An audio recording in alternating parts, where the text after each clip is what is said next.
You are a blank sheet of potential. Do you realize that? Your potential is limitless. It's like you're a blank canvas and you can draw it however you want it to be, and that will be your future. You are in control of that. And I want you to take full responsibility of your life right now, because that's the only way that you're going to get what you want. No one else is out there to make yourself have your dream life. You are the one that needs to take ownership of getting after your dream life.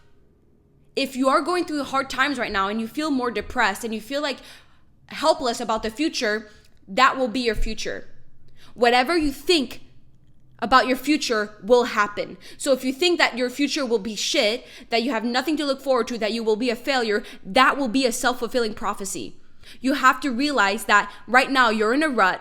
You have negative thoughts about your life and your beliefs and yourself, and you need to step away from that by being in the present moment and realize that every little action matters right now, and that's what's going to dictate your future.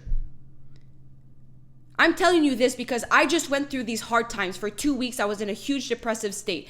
If you don't believe me, just look at my previous videos. They were all shit because I was going through hard times and I had low energy. I did not know what was going on, what was going through. I just knew I felt sad and depressed and negative, and I was trying to navigate through that on the internet. I literally posted those on YouTube, and here I am out of that state because I refused to let that be my future. And the reason why I came out of that state is because I did the behaviors that I did not feel like doing. I wanted to just sleep in, to stay inside, to watch TV, to self-medicate. I had so many toxic behaviors that I wanted to do, but because I knew myself and I knew I had the awareness that that will sabotage myself further, I choose to make the different decision that will give me a better future, which is what actually is happening right now. This is my better future. I have the energy back. I have the hope back. I have the motivation back. I have the natural drive to go after what I want in life back because I did the hard decisions for myself, which was to keep waking up at the same time every day, to not snooze, to do the hardest task first thing in the morning, to keep doing my pre-workout routine, to keep filming YouTube videos, to keep learning, to keep doing my language class. I kept doing the things that I did not feel like doing, and it felt like absolute shit. It felt like shit doing the things that I did not want to do, but look at where it brought me right now. I could have stayed in that depressive state for weeks, but it took me less than 2 weeks to come out of it because I still did the work.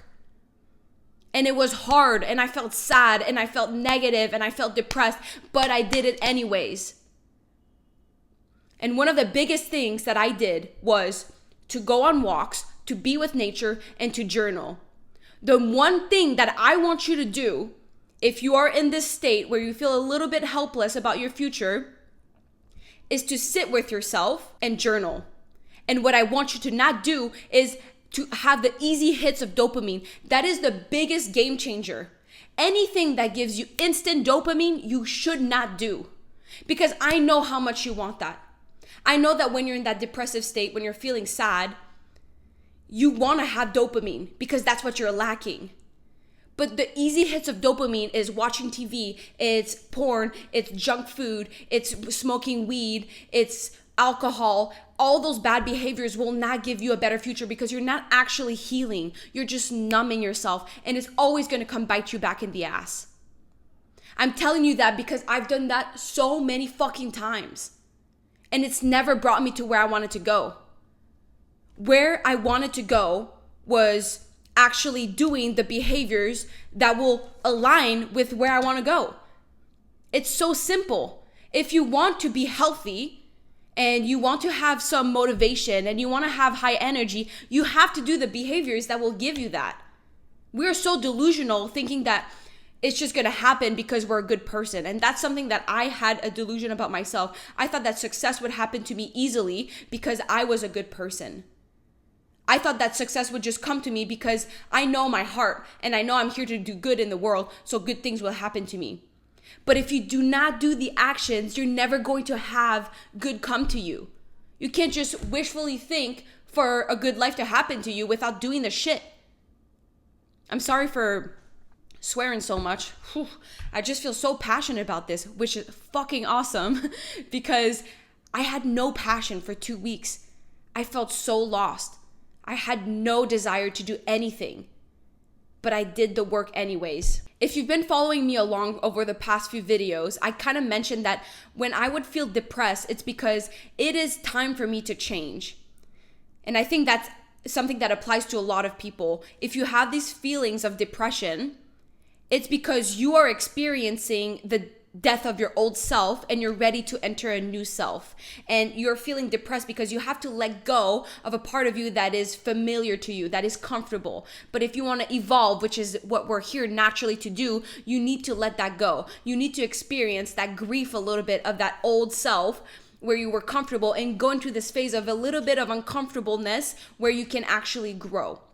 And the hardest question is, what actually needs to change? Maybe you understand that you need to let go of your old self and you need to change, but what is it that you need to change? And I just had that conversation with a friend yesterday. She was going through some similar feelings as me, and I was telling her the exact same thing, that you need to change. She's like, how do I actually change? Sometimes it's not something so drastic. Sometimes it's not necessarily quitting a job, leaving a relationship, changing cities. It doesn't have to be this huge, grand gesture. Sometimes it's literally a change in mindset. And you can only figure that out if you sit with yourself and you analyze your thoughts.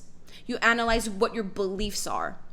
So I realized that one of the mindsets that I had to change was to realize that I needed to be way more patient, because I started seeing some little bit of failures here and there, and I felt like I was entitled to success right away because I was doing the right behavior.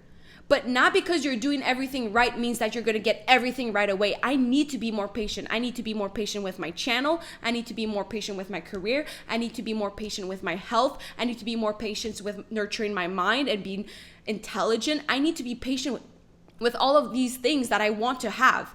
And right now, it's almost like I was craving it so much and wanting it to happen right now, because everything we want nowadays can happen so quick. If you want food, you can have it quick. If you want new clothes, you can have it quick. If you want some dopamine hits, you can have it instantly with your phone. It's so easy to get what you want nowadays that when you're actually thriving for something that is worthwhile, it takes time. And I wasn't being patient, and I realized that. So just having this mindset shift has allowed me to breathe and to look at the grand picture and realize that what I have to do right now is exactly what I need to do. In 20 years, those 3 months where I've put in the hard work will be so minimal, but right now it feels like I've put in a lot of work. So I'm like, oh my God, I should have way more than what I put into. But this is the point of investing. It's like your money. Like for the first couple months, you're going to put $500 aside and it's barely going to compound, but you will see the compounding effect of your money over 20, 30, 40 years.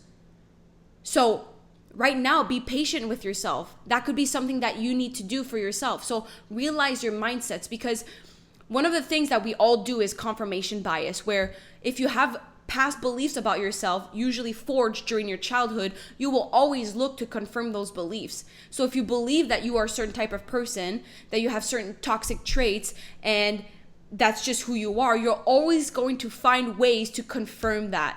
So if you think that you're a lazy person, you will always try to find ways to reinforce that belief about yourself. But you can only change if you become aware of your toxic beliefs. So that's why I want you to go out, go on a walk, go in nature, touch some grass, bring a journal and start journaling about how you feel and what you think and where you might be wrong, and look at yourself like you're an experiment. Look at yourself like you are not you and you're treating someone else, and you can look at it with different eyes. Put your ego aside and put in the work to actually change. It's okay to let go of your old self. The only part of you that wants to stay your old self is your ego. But once you separate yourself, your ego, which you do that in the present moment, you can actually open the space for you to change, to have that aha moment that, oh my God, I don't have to keep doing these things or being that person, and I can actually change. I can actually have a different future. Moments of suffering are absolutely necessary on your growth to self-development, because they are there to interrupt your life, to tell you that you are not the person you thought you were. And you are meant to change. And that is so good. Isn't that what you want? You're on this self-improvement journey because you want to improve. And if you want to improve, that means you need to change. So if you're suffering, it means that you're ready to change. And this is amazing. Don't shy away from the fact that you're feeling depressed. It's good that it happens. It doesn't feel good in the moment, but just know that it will pass, and it can actually accelerate if you are proactive about it, if you go out there and you choose how you want to change, because it doesn't mean that you're going to change into the positive. You could actually change into the negative if you don't put any input into that. But if you become self-aware, if you journal, if you think about it, and you choose the direction where you want to go, you can actually change positively because you took control over that. At the end of the day, I want you to just take ownership of your life, to realize that you have the power to get after the life that you want. So the main message today is that if you feel like shit, do the good behaviors anyways. Do the things that will get you to where you want to go. Don't self-sabotage. That's not going to help. You get exactly what you deserve. And if you do the bad behaviors, the toxic behaviors, you will have a toxic life. This is the last piece of advice I'm going to give you. Stop trying to find the sexy solutions. We are programmed to think that we're so special, that we have a different diagnosis, that things are different for us, and we had this different phenomenon happening to us. But we are just like everybody else. Me and you have the same pains, the same limiting beliefs, the same negative failures. We've all had the same shit happen to us. But what is different between one person and the other is how they respond. And usually the response, we're always trying to find the solution that is so sexy, that is so appealing, that is so revolutionary and different than what you thought. But it's super simple. It's taking care of your sleep. It's taking care of your diet. It's exercising. It's doing the delaying gratification. It's reading books. It's meditating. It's so simple. Stop trying to find something that is completely different or this new protocol. It's really going back to the basics and taking care of yourself. I hope you feel good about yourself. I hope you feel better. And by the way, my name is Bianca. I love you so much. I forget to introduce myself every single time, but at the end of the day, this channel is not about me. It's about you. So it doesn't really matter who the messenger is. I just want you to know that I get you, I understand you, and we're on the same team here. And if you want to keep growing together, stick around my channel because we are here to self-develop and actually reach our potential. Okay? I love you so much. I will see you very soon in a new video. Mwah.